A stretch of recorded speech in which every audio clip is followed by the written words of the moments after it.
Pepper spraying, pushing, and plowing into demonstrators. The spotlight on the New York Police Department since the killing of George Floyd has not been flattering, and the state has moved quickly to pass reform measures. But the unions representing police in the city say they're being used as political pawns, and public safety will suffer. What we're saying now is we're all demonized because someone was murdered in Minnesota. I'm going to say it again, most restrained police department in the country.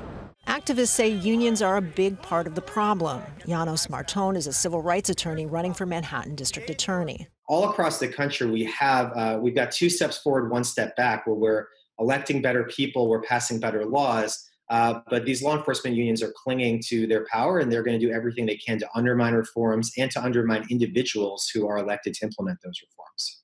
Since a member of his staff compiled a list of local politicians taking campaign donations from law enforcement groups, however, many politicians have decided to give back the money, signaling the tide may be turning.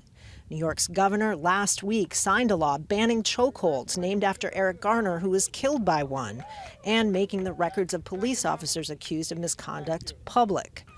And on Tuesday, the mayor of New York City announced that footage from police body cams must be released within 30 days if it involves the use of a firearm or force that results in injury or death. Police reforms here in New York and elsewhere around the country have largely focused on individual officers and holding them accountable for their actions. But critics say racism is a systemic problem and more systemic changes are needed.